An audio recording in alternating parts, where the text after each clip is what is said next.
US.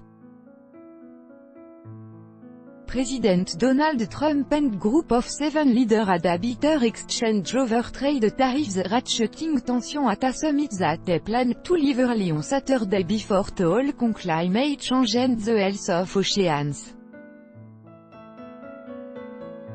The 6+1 tone of the gathering in Quebec means the leader from Canada, Britain, the United States, France, Germany, Italy and Japan are unlikely to issue a joint statement too sharply divided on trade or the environment to reach consensus. In an extraordinary exchange between the leaders on Friday, Trump repeated a list of grievances about US trade, mainly with the European Union and Canada, a French presidency official told reporter. And so began a long litany of recrimination, somewhat bitter reports that the United States was treated unfairly, that the trading system was totally unfavorable to the United States, the American economy, American workers, the middle class, the official SID. In short, a long, frank rant which is undoubtedly very unusual in this kind of format, the official added. French President Emmanuel Macron responded in a courteous but very firm tone to present the European side of the story, and Japanese Prime Minister Shinzo Abe chimed in a well, the official SID. On Saturday, Trump arrived late for the first working session on gender equality but Canadian Prime Minister Justin Trudeau forged ahead with opening remarks without him commenting really about stragglers. Trump planned to leave the summit on Saturday before it discussed climate change and the health of oceans, underlining fracture in the G7 exacerbated by US trade tariffs.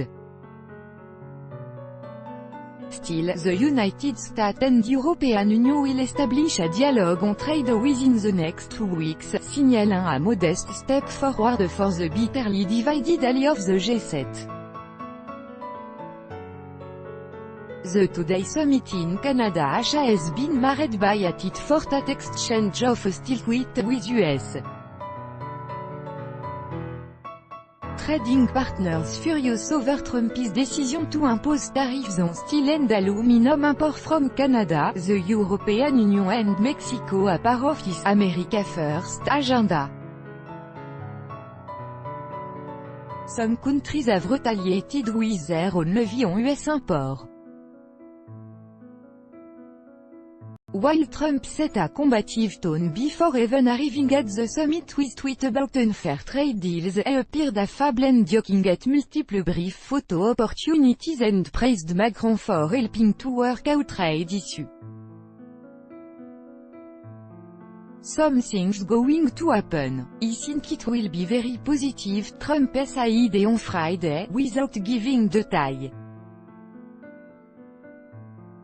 Late night. The leader worked late into the night on Friday at the luxurious and tightly secured Riverside Hotel where the summit is being held, with the White House tweeting a photo showing the leader huddled around a coffee table at 11h20 p.m. et, looking at what appeared to be a draft document marked up with a highlighter. German Chancellor Angela Merkel sat between Macron and Trump on a sofa, while Trudeau sat to the left of the US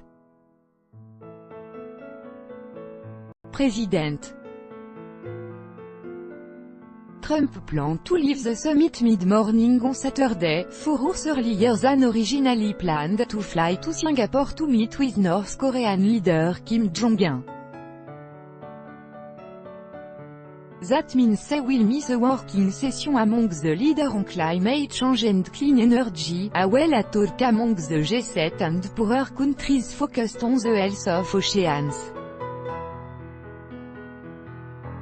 The early exit also means they will be gone before a big closing news conference likely to be laden with criticism of the US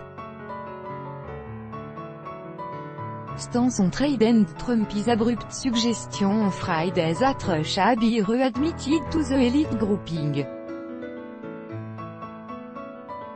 Russia was suspended from the group in 2014 because of its annexation of Crimea from Ukraine.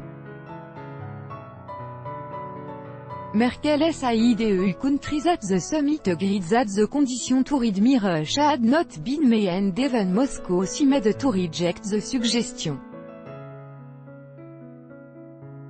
Trump's presidency has been clouded by a federal investigation into alleged Russian meddling in the 2016 presidential election, and possible collusion by his campaign. Both Moscow and Trump have denied the allegation. Additional reporting by